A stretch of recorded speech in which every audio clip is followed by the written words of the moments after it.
Yo tout le monde, c'est Vuko. Aujourd'hui on se retrouve pour une nouvelle vidéo, un peu tardive je pense après le NXT TakeOver Brooklyn 4, mais bon c'est pas très grave, on se rattrapera prochainement, hein. Donc petite review bien sûr, on a l'habitude, enfin j'avais l'habitude de le faire sur une ancienne chaîne, là je le refais. Bon par contre je précise avant qu'on me pose la question, parce que la vidéo va sortir dimanche non lundi, donc le lendemain de SummerSlam. Sauf que je ne ferai pas de review sur SummerSlam, et je pense que je n'en parlerai pas trop avec ma team, mais concrètement je n'ai pas envie de débriefer SummerSlam parce que je sens que le pay-per-view va être pourri, très honnêtement. Alors après vous pouvez me dire mais non ça va pas être pourri, sauf que moi intérieurement je n'aime pas le main roster. Dites-vous bien que je regarde le main roster mais je n'arrive pas à tenir les matchs, le main roster, dans la continuité bien sûr. Après je vous en parlerai un jour dans une autre vidéo, et peut-être qu'on fera quand même un débrief sur SummerSlam, bref. On verra bien. Là, on est là pour parler de NXT TakeOver Brooklyn 4. 4. 4. Il y en a eu 4. Ça fait beaucoup, mais voilà. Ça fait 4. Donc, alors là, je suis à peine sur Wikipédia pour vérifier les matchs. Et je vois qu'il y en a 7. Donc, en fait, j'ai raté les 2 matchs de kick-off qui, en fait, je m'en bats la race, mais genre x 1000. Donc, voilà, je vais juste vous dire les résultats. Parce que bon, voilà, c'est juste pour, on va dire. On va dire. Je cherche le mot d'ailleurs, c'est pour pallier. Oui, pour pallier un petit peu le nombre de minutes sur la vidéo. Donc, Pete Dunne, champion WWE United Kingdom, qui bat Zach Gibson pour le titre. J'ai envie de dire, au bout d'un moment, Pete Dunne, je sais même pas qui peut le battre, à vrai dire. À part peut-être Tyler Bate, et encore. Oui, bah en fait, je vois que Tyler Bate pour l'instant. Mais le problème de ce titre, c'est que je pense que pour l'instant, il va falloir attendre un petit moment pour qu'il y ait quelqu'un qui puisse le battre. Après, bon, on verra. On est peut-être arrivé à un stade où peut-être que Pete Dunne va dépasser Brock Lesnar en termes de la longueur de titre. Mais bon, ça arrivera de toute façon, hein, ça m'étonnera même pas d'ailleurs. Ensuite, match numéro 2, Bianca Belair qui bat Deonna Purrazzo. Alors déjà, je ne connais même pas Deonna Purrazzo, et ça se trouve, je le prononce hyper mal, donc veuillez m'excuser. Bianca Belair qui gagne. Bon, bah en même temps, quand tu connais pas l'autre catcheuse, déjà, je pense bien que c'est Bianca Belair qui va gagner. Après bon, Bianca Belair a un peu un statut actuellement à NXT qui est plus de zéro apparition, parce qu'on voit surtout Lacey Evans, je trouve, en ce moment. C'est elle qu'on voit le plus dans les weekly. Après bon, j'ai envie de te dire, la division féminine maintenant, le problème dans NXT c'est ça, c'est que la division féminine elle est tellement réduite et elle commence à être un petit peu insignifiante à cause du fait mince, je vais trouver que Asuka et Mormoon soient partis, hein. Malheureusement ça vide en fait, j'ai envie de dire, le roster. Donc on va passer au match suivant. Bon là on va enfin pouvoir parler d'un match intéressant. Diane Despidera, Kyle O'Reilly et Roderick Strong contre Mustache Mountain, Tyler Bate et Trent Seven. Victoire, j'ai envie de dire, logique de l'Undisputed Era qui arrive à renverser le jeu, j'ai envie de dire, dans un match qui a été très compliqué, surtout vers la fin, alors que Mustache Mountain était en train de littéralement quasi plier le match, enfin qui pouvait plier le match, mais qu'au final Trent Seven se prend la prise de finition de Kyle O'Reilly qui faisait avec Bobby Fish. Je n'ai plus du tout le nom là en tête, du coup c'est pour ça que je suis obligé de le dire comme ça. Enfin voilà, donc victoire logique pour moi. Alors il faut savoir qu'après le match, il faut savoir que War Raider est intervenu. Donc c'est possible de penser que voilà, War Raider vont être les prochains challengers. Et ce ne serait pas étonnant, j'ai envie de dire. Mais en même temps, il faut savoir un petit truc, c'est que je pense que dans tous les cas, peu importe si c'est War Raiders, il y aura quand même une autre équipe qui va être mêlée dans tous les cas au titre, parce qu'il faut savoir que le prochain NXT TakeOver sera les War Games. Donc pour ceux qui ne connaissent pas NXT War Games, la première édition a eu lieu l'année dernière, donc en 2017, en mois de novembre, si je dis pas de bêtises. Et concrètement, allez regarder en highlight ou en highlight, oui, ou en show complet, hein, si vous voulez. Mais concrètement, je pense que c'est peut-être l'un des meilleurs pay-per-view, enfin un des meilleurs takeovers en tout cas, mais en même temps, c'est rien que dans le nom, tu sais déjà que ça risque d'être gros. Donc voilà. Après, si pour une prochaine défense, je pense qu'Undisputed Era, à mon avis, il y a une solution. Soit ils perdent le titre en live show, donc il faut savoir que souvent à NXT, ça arrive fréquemment, enfin pas tout le temps, mais ça peut arriver, que les champions perdent leur titre dans des live events, ce genre de choses. Et c'est ce qui était arrivé au début à l'Undisputed Era, qui avait perdu les titres en Angleterre quand il y avait eu le NXT UK Tournament. Mais bon, là c'était une autre histoire. Là, il y avait la différence, c'est que Pete Dunne, ok. Tyler Bate et Trent Seven étaient à domicile, donc déjà ça changeait un peu la donne, donc c'était un peu logique de les faire gagner. Donc voilà, je pense qu'au Wargame, je vois bien les War Raiders déjà. Après, il faut savoir que vu que les vu que les Wargames c'est beaucoup, c'est normalement des matchs, enfin le match en lui-même c'est censé être un 3 contre 3 contre 3, donc 3 équipes de 3. L'Undisputed Era encore avec son 3 c'est déjà ça. Après il faut savoir que s'il y a War Raider, ils vont devoir trouver quelqu'un d'autre avec eux. Et l'autre équipe pour l'instant, vu qu'il n'y a aucune équipe qui se démarque pour l'instant, je dirais que peut-être il va encore avoir Moustache Mountains. Mais c'est pas sûr, ça dépend, parce que là on est en août, ça veut dire qu'il reste septembre, octobre, novembre, ça veut dire qu'il reste 3 mois à peu près. Donc d'ici là je pense qu'ils ont quand même le temps de peut-être push une équipe éventuellement, ça peut arriver, hein. Les équipes qui sont push on va dire, d'une certaine manière, voilà quoi, c'est probable, mais je pense que oui, je pense que NSPDR toutefois peut perdre le titre en live event, ou sinon on va les perdre au prochain NXT ou Takeover je pense, parce que à mon avis le call-up va pas tarder. Mais bon, en même temps, ça va quand même. Ouais, ça va faire pile un an normalement, je crois, au Wargames, que s'ils arrivent. Non, ça fait. Non. Non, c'était ce Brooklyn là où ça faisait un an qu'ils avaient commencé. Donc, ouais, je pense que.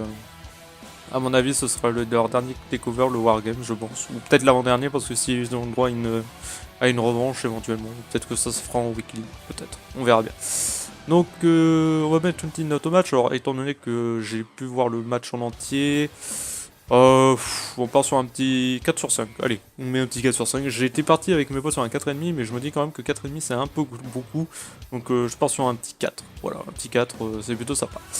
Match suivant, Velveteen Dream contre EC3. Alors bon, on va pas se mytho. Très franchement, la rivalité, j'ai pas trop accroché. Et bon, au final, bah, le match était bon. Enfin, il était pas énorme non plus, mais voilà, il était correct, j'ai envie de dire. Après, j'arrive pas à accrocher avec EC3. Pourtant, j'aime bien la Superstar en elle-même, mais le problème, c'est que son in-ring, je n'arrive pas à accrocher, quoi. Le in-ring, en fait, j'ai pas l'impression que ça lui correspond. Et apparemment, j'ai lu qu'il risque d'avoir un call-up de Vince pour qu'il soit un main roster rapidement. Donc là, derrière, je me dis, bon, peut-être que ça vaut mieux qu'il aille peut-être en main roster, parce que je pense que si Vince le fait venir, je pense pas qu'il va jobber, je pense qu'il y a une raison. Je pense qu'il va peut-être avoir du succès, plus que les autres d'ailleurs, mais bon, ça on verra bien. Donc victoire de Velveteen Dream, j'ai envie de dire honnêtement, les deux avaient besoin d'une victoire, mais dans tous les cas, comme la plupart de mes amis, j'aurais préféré que je préférais que ce soit Velveteen, parce que très franchement, je pense que lui en avait peut-être plus besoin que EC3. Mais au passage, on pourrait aussi souligner le magnifique short, enfin, magnifique, comment on appelle ça déjà? Comment je pourrais appeler ça? Non, pas pantalon. Short, non. Je ne vois pas comment l'appeler, mais concrètement, derrière son futal, si vous voulez qu'on appelle ça comme ça, il y avait marqué Call me up Vince. Alors très franchement, quand tu voyais le truc, j'étais là en train de me dire non, non, non, non, mais non, ne fais pas ça. Ne fais pas ça Vince, laisse-le encore à NXT, c'est bon, ne l'embarque pas. Après le problème c'est que Velveteen, ça fait déjà un moment je crois qu'il est NXT, donc je pense que le call-up, il va pas tarder à s'en prendre un. Donc voilà, le match était correct en soi, mais voilà, pas plus. Donc j'aurais tendance à mettre un 3 ou un 3,5. On va partir sur un 3,5 parce que bon, quand même, le match était quand même assez bon. Match suivant, Ricochet contre Adam Cole, baby. Bon, match pour le titre North American, je vais y arriver. Et tout simplement, je pense peut-être le match de la soirée. Bon, certes, il y a eu le main event, mais ça, pour moi, c'est le match de la soirée, très franchement. Honnêtement, j'ai rarement vu un match. Enfin, non, pas rarement vu, mais c'est un des matchs à TakeOver où tu sais que ça va arriver, que c'est un match qui va être dans les plus gros. Et voilà, ça, je veux dire, le match, en soi, il promettait, on savait que ça allait être un gros match. Et ça a été le cas. Donc, très franchement, après la victoire de Ricochet, sur le moment, j'étais étonné, je pensais pas qu'il aurait gagné le titre. Je pensais plus Adam Cole conservé, au contraire. Après, bon, il y a toujours des trucs incroyables. Oui, ça va changer forcément, mais je pense qu'Adam Cole aurait peut-être dû le conserver un poil plus longtemps, mais si derrière Adam Cole le perd, je pense que ça veut dire aussi que l'Undisputed Era ne va pas se fractionner, mais concrètement, je pense que dans pas longtemps, il va avoir le call-up. Parce que si Adam Cole perd le titre, mais qu'il ne le regagne pas derrière, à mon avis, il va être bloqué, il va devoir soit il va se projeter sur le titre NXT, mais là encore je doute fortement parce qu'en fait j'aurais du mal à le voir en fait gagner un titre NXT, alors sachant que Tommaso Ciampa avait quand même battu Aleister Black. Bon après la situation était totalement différente, donc voilà. Mais en soi le match était excellent, Ricochet comme d'habitude a fait des trucs de malade, je veux dire. Je pense qu'on a atteint un stade où je pense que c'est mérité d'après moi qu'il ait gagné. Après je repense toujours à ce super kick qu'il a pris quand il faisait son moonsault là, quand Adam Cole lui avait mis un super kick pendant en plein vol de son moonsault. Je peux vous dire qu'il l'a senti à mon avis. Mais après les prises de Ricochet sont tellement énormes quoi, c'est... Voilà. Donc le match était tellement énorme, je mettrais un petit 4,5. Oui, alors là, je mets carrément 4,5, pas 5, parce que bon, voilà, ça... les notes en soi, ça va rien dire, mais je les note juste, voilà, pour vous donner un peu une idée, pour peut-être vous influencer à regarder NXT, ou à regarder le match, éventuellement. Donc voilà, un petit 4,5, parce que voilà, c'était un très bon match en soi, et puis voilà. Match suivant, le match féminin, le match que je m'en foutais, mais royalement, Kairi Sane versus Shayna Baszler. Victoire de Kairi Sane, à ma grande surprise, parce que je pensais que Shayna aurait réussi à conserver. Mais la division féminine, j'arrive tellement plus à accrocher vu qu'il n'y a pas de superstar qui arrive à se démarquer. Shayna Baszler, bon bah encore une qui a rien foutu du match. Enfin, le plus gros problème de Shayna Baszler, c'est qu'elle n'a pas de in-ring en soi. Le problème, c'est que j'ai l'impression qu'on lui a limité son moveset et que du coup, elle peut pas faire énormément de choses derrière. Donc forcément, ça bloque en fait au niveau du jeu et c'est ça que je reproche peut-être pour elle, c'est que en fait c'est souvent l'autre superstar qui va être obligé de faire tout le boulot pour dans le in-ring pendant que elle, bah soit elle gagne soit elle perd quoi. Enfin, en l'occurrence elle a perdu. Mais voilà, après la manière dont Kairi Sane a gagné, c'était un peu comme une Ember Moon, c'est-à-dire qu'en fait elle a fait un reverse de la prise de soumission de Shayna Baszler. Donc forcément derrière, je pense qu'il y aura un match revanche, mais je pense que derrière il va avoir le call-up de Shayna Baszler pour le main roster et je pense que peut-être ça peut être intéressant, mais le plus gros problème c'est que Shayna Baszler il faut impérativement qu'elle ait plus de prise et qu'elle tienne plus, on va dire, en longévité sur un ring, parce qu'en fait là autant le match il a duré 13 minutes 37. Honnêtement, j'aurais préféré que le match, enfin qu'elle fasse plus en fait, que ce soit pas forcément son adversaire qui soit obligé d'aller faire les spots pour pouvoir en fait donner un certain peps au match. Donc bon, très franchement, le match il m'a pas énormément hypé de fou et même en l'ayant vu, c'était pas intéressant, voilà. Je vais mettre un 2 parce que voilà, c'était pas énorme très franchement, donc voilà. Ça peut faire un peu bâtard sur le moment les notes sur les matchs féminins, mais ça c'est, je peux pas, je suis désolé, mais il y a des choses ça peut passer, d'autres non, et là j'ai pas aimé, donc voilà. Après c'est qu'un avis personnel, vous n'êtes pas obligé d'avoir le même que moi. Et puis voilà, enfin le main event, Tommaso Ciampa contre Johnny Gargano dans un last man standing match. Donc pour rappel, normalement ça aurait dû être un triple menace, sauf que Black a été attaqué durant une weekly. Et du coup, bah, NXT a bien camouflé la chose en faisant passer ça pour enfin, en fait, le but c'était surtout de l'écarter du ring parce qu'il était blessé. Et je trouve que c'était surtout une bonne manière de le faire parce que bon, la WWE ils sont capables de te faire disparaître la personne et en fait de plus la revoir pendant 10 milliards d'années, alors que là, on vous montre complètement ce qui se passe quoi. Donc ça c'est déjà pas mal. Donc match énorme, enfin j'ai adoré le match, mais en même temps le Gargano en fait Ciampa c'est un classique d'NXT, c'est censé être le classique. C'est un peu comme si vous voulez dans la division féminine de NXT, le classique pour moi c'est Ember Moon Asuka parce qu'il y a eu 3 ou 4 affrontements entre les deux femmes et à chaque fois ça a été un match de ouf.